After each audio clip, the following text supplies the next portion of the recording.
इमरान भाई जब आए और उस वक्त वो बात नहीं कर सकते, मतलब एक इशू आ रहा था उनका।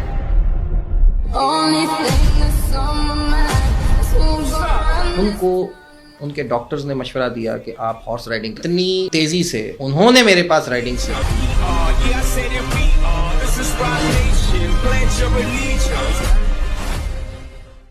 मैं यहाँ कोट करना चाहूँगा हमारे एक जर्नलिस्ट को कि हाउ इट ऑल स्टार्टेड। हुआ ये कि इमरान रियाज खान साहब जब एक मरहले से गुजरे, उनके अंदर एक तब्दीली आ चुकी थी। जो सेंसरी कोऑर्डिनेशन थी, दिमाग, जुबान, कान, सुनने में was he is an extraordinary intelligent guy, let me, no doubt. मतलब जितनी तेज़ी से उन्होंने मेरे पास राइडिंग सीखी, मैं उनको एक प्लान बताता था और अगले दिन मुझे हैरान कर देते थे। ये बात मैंने उनको बोली नहीं लेकिन इमरान भाई जब आए और उस वक्त वो बात नहीं कर सकते, मतलब एक इशू आ रहा था उनका। उनको उनके डॉक्टर्स ने मशवरा दिया कि आप हॉर्स राइडिंग करें, आप हॉर्स राइडिंग करें। अगेन मेंटल इशू था, दिमागी इशू था कि दिमाग, सेंसरी कोऑर्डिनेशन जो अंदर ईयर्स का है या जब बोलने का जो अंदर एलिमेंट माइंड में मौजूद है, ब्रेन में मौजूद है, उनके दरमियान कोऑर्डिनेशन का इशू था। But I am not a doctor, this is what I know, what you know I was being told. तो डॉक्टर्स ने उनको कहा कि आप एनिमल्स के साथ टाइम गुजारें, फार्म्स पर नेचर के साथ टाइम गुजारें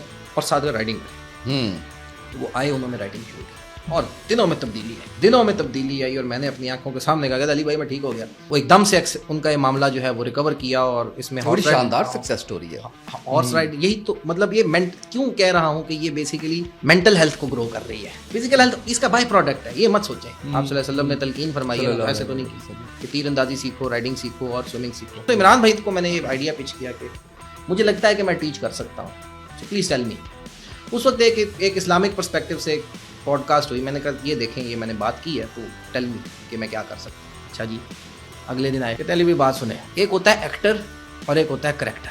जैसे सुहेल अहमद साहब एक एक्टर है लेकिन अजीज़ी एक करेक्टर है। Similarly there is a reporter, there are many reporters and then we have Amin Hafeez sahab, he is a character. So Ali भाई आप एक करेक्टर हो, आप जिस तरीके से कह रहे हो ना, मेरा ये ख्याल है कि यू शुड मेंटेन इट। इसके अंदर कोई मसनूईपन ना लाओ, इसके अंदर जो आपके अंदर है उसी को लाओ, ट्राई टू एजुकेट पीपल। अभी उन्होंने मुझे और भी बहुत सारी बातें की जो मैं अपनी पर्सनालिटी की वजह से अभी तक से नहीं कर पाया। ही वांटेड कि आप बड़े आसान तरीके से बच्चों के लिए चीज़ें करें। मैं ज़्यादा एकेडमिक नौयत की चीज़ें भी कर रहा हूँ, but I will try to improve that, जो उन्होंने एडवाइस दी। सो वहाँ से ये चीज़ शुरू हुई। ओके। और फिर मैंने वीडियो बना डाली। उस वीडियो का ऐसा कोई ज़बरदस्त रिस्पांस आया क्योंकि वो एशिया में अपनी नौयत की पहली वीडियो थी। किसी ने साइंटिफिक अंदाज में कि एक एफएससी का स्टूडेंट है, ये क्लास 8 का स्टूडेंट है, उसको आप कहें वागा फाड़ लो और जनाब इस किस्म की, वो नहीं समझ पाएगा। आपको उस जुबान में उनको समझाना था जिस जुबान में वो अपना करिकुलम पढ़ रहे हैं। सो हमने पहली वीडियो बनाई और एक lots of appreciation, please do it. तो एक वीडियो मिलियन पे पहुंच गई और वो वीडियो ज़्यादा पॉपुलर हो गई इंडिया में। तो ये एक बहुत बड़ी मोटिवेशन थी।